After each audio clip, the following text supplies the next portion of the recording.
اسی کے ساتھ گناہ بڑھتے جائیں گے.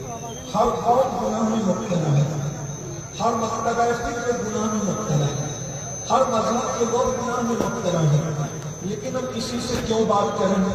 اس لیے کہ آپ اپنے ہیں اور میرے سامنے اپنے بیٹھے ہوئے ہیں، اس لیے میں اپنوں کی بات کروں. قوم مسلم میں وہ کون سا گناہ ہے جو موجود ہے؟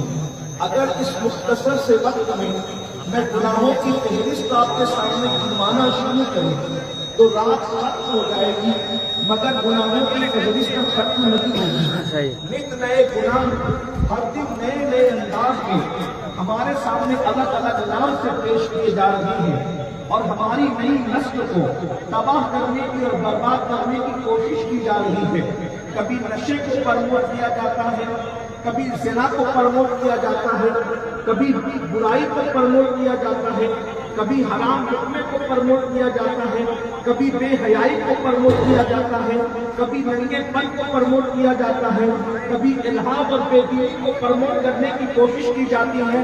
آج سے 50 سال پہلے مفکرین تقریر میں کہا کرتے تھے، محررین تحریر میں لکھا کرتے تھے کہ دروازے ہمارے دروازوں پر گناہ دستک دے رہے ہیں. لیکن اگر آج کا کوئی مقرر، آج کا کوئی خطیب، آج کا کوئی داعی اسلام اگر یہ کہے کہ گناہ ہمارے دروازوں پر دستک دے رہے ہیں تو یہ انتہائی جھوٹ بات ہوگی.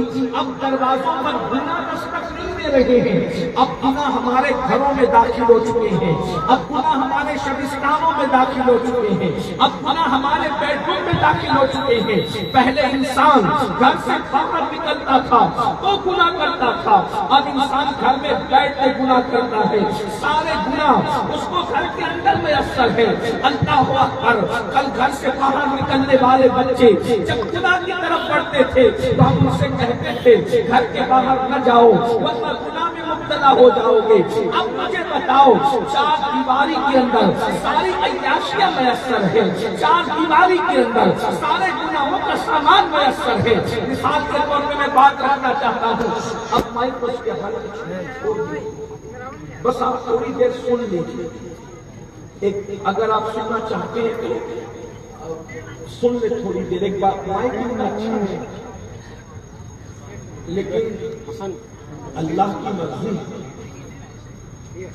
آپ مائک والے پہ ناراض نہیں ہیں، اس لیے کہ مائک بگڑنے سے اتنا نقصان نہیں ہوتا جتنا انسان کے بگڑنے سے نقصان ہوتا ہے. ایک مائک اگر بگڑ جائے تو وہ دوسرے مائک کو بگاڑ نہیں سکتا، لیکن ایک انسان بگڑ جائے